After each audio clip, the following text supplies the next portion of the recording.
जैसे जैसे विधानसभा चुनाव नजदीक आ रहे हैं वैसे वैसे कांग्रेस और भाजपा दोनों ही दलों ने अपनी सक्रियता बढ़ा दी है। इसी क्रम में देपालपुर विधायक विशाल पटेल ने अपने बदनावर प्रवास के दौरान हमारे बदनावर संवाददाता पवन वैष्णव से चर्चा करते हुए प्रदेश की भाजपा सरकार पर जमकर आरोप लगाए हैं। उन्होंने कहा है कि मध्य प्रदेश की शिवराज सरकार जनता से छलावा करने का काम कर रही है। देखिए खबर। नमस्कार, एमपी न्यूज में आपका स्वागत है। आपके साथ मैं हूं पवन वैष्णव और इस वक्त हमारे साथ खास चर्चा में खास मेहमान मौजूद है। जी हां, हमारे साथ खास चर्चा में देपालपुर के विधायक विशाल पटेल जी मौजूद है। आइए चर्चा करते हैं विशाल पटेल जी से और जानते हैं कि किस प्रकार से आगामी विधानसभा चुनावों में कांग्रेस एकजुट होकर भाजपा को मात देना चाहती है। नमस्कार विधायक जी, किस प्रकार से आपकी चुनावी तैयारियां चल रही है? समझो जिस प्रकार से पहले और अब में बड़ा फर्क है। हमारा एक बड़ा चुनौती थी बीजेपी से कि उनके संगठन से हम, और इस बार माननीय कमलनाथ जी के नेतृत्व में हम लोगों ने हमारा संगठन बूथ लेवल पर तैयार किया है और निश्चित तौर पर इस बार पुनः, पिछली बार भी जनता ने हमें चुना था और इस बार भी बड़े बहुमत से चुनने जा रही है। 2018 के चुनाव में जनता ने आपको चुना, कांग्रेस को चुना, बावजूद उसके भाजपा ने 2020 में सरकार गिरा दी और अपनी सरकार बना ली। कितना सही और कितना गलत मानते? जनता की चुनी हुई सरकार को प्रलोभन देकर, डराकर, धमकाकर और कुछ हमारे गद्दारों के कारण हमारी सरकार गिरी है। ये कहीं ना कहीं जनता के साथ मजाक था, लोकतंत्र के साथ मजाक था। आते हुए समय में निश्चित तौर पर वापस जनता जनार्दन कांग्रेस पार्टी को पूर्ण बहुमत माननीय कमलनाथ जी के नेतृत्व में, माननीय कमलनाथ जी को सीएम स्वीकार करके निश्चित तौर पर आते हुए 2023 में पुनः हम लोग सरकार बनाने जा रहे हैं। दल बदल सही और कितना गलत मानते हैं आप लोकतंत्र में? फायदा, क्षणिक फायदा हो सकता है, लेकिन जिस पार्टी ने आपको उस लायक बनाया, जिस पार्टी ने आपको टिकट दिया, अगर आप में इतनी ही खूबियत थी तो निर्दलीय लड़ लेना था, उसका जिस पार्टी में जाना था चले जाना था।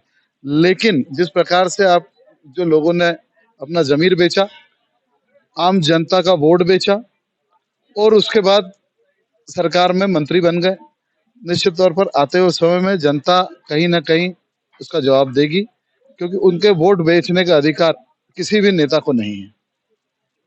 2020 में भाजपा ने जो रणनीति खेली थी वही कांग्रेस भी अब चाल चल रही है। उतना नहीं चल रही, लेकिन फिर भी भाजपा के पूर्व मंत्री रहे दीपक जोशी, जो कि भाजपा के मुख्यमंत्री रहे कैलाश जोशी के बेटे हैं, अब वे कांग्रेस में आ चुके हैं। कितना फायदा मिलेगा और कितना सही है ये? आप बता रहे हैं कि जिस प्रकार से भाजपा ने गलत कृत्य किया था, क्या दीपक जोशी जी का कांग्रेस में आना सही है?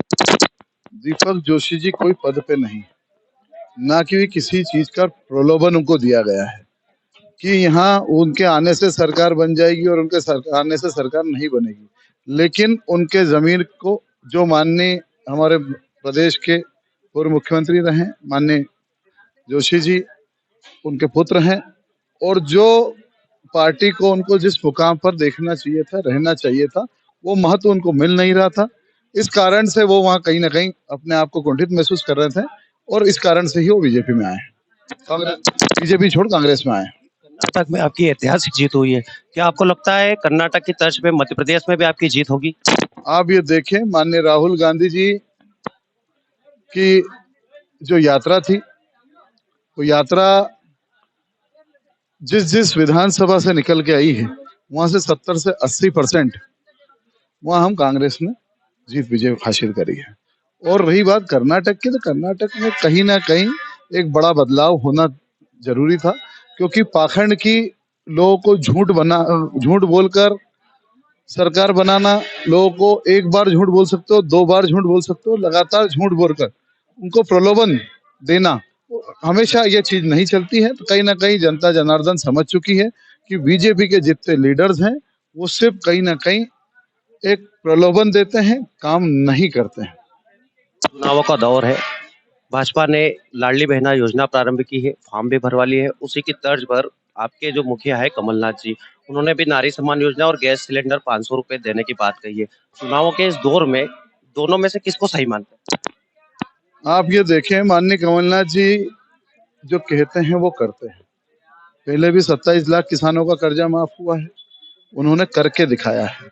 यहाँ हमेशा दुहाई मिलती थी कि हमारा खजाना खाली है और कुछ नहीं मिलता, यही दुहाई दे रहे हैं। लेकिन मैं कहूँगा कि कमलनाथ जी के नेतृत्व में सरकार भी बनेगी। नारी सम्मान योजना उन्होंने माननीय शिवराज सिंह चौहान जी ने अनेक सैकड़ों नहीं हजारों घोषणाएं करी है।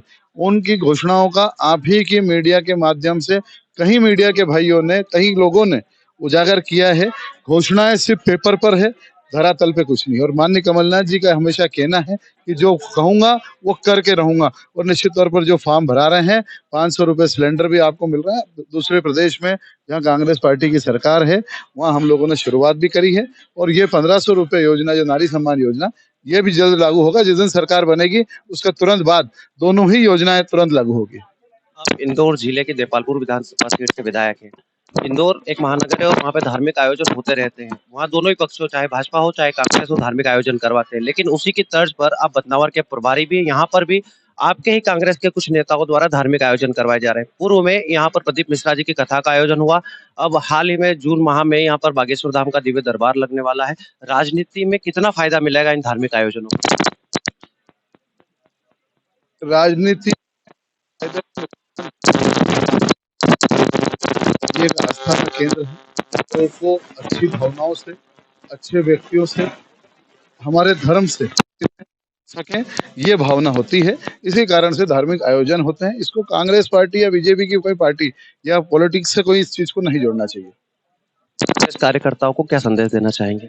मैं तो एक ही चीज कहूंगा कि जिस प्रकार से आप लोगों ने मेहनत करी थी 2018 में और आपने यहाँ से कांग्रेस पार्टी को विजय दिलाई थी, मैं तो ये एक ही चीज कहूंगा कि वही 2018 का दौर आपको वापस दोहराना है और बीजेपी को यहाँ से उखाड़ फेंकने का काम जो कि माननीय कमलनाथ जी शंखनाद करने आ रहे हैं, और जिस दिन आ जाएंगे उसी दिन आप लोगों को विश्वास भी दिलाना है माननीय कमलनाथ जी को कि हम आते हुए समय में इस बदनावर से पुनः जो दोगले लोग हैं, उन जो लोग कांग्रेस पार्टी छोड़ के गए हैं, बीजेपी के अंदर जो शामिल हुए हैं, उनको कहीं ना कहीं वापस सबक सिखाएंगे, एकजुट रहेंगे।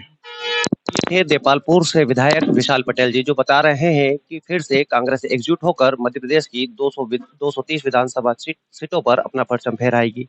कैमरा पर्सन योगेश बैरागी के साथ बदनावर से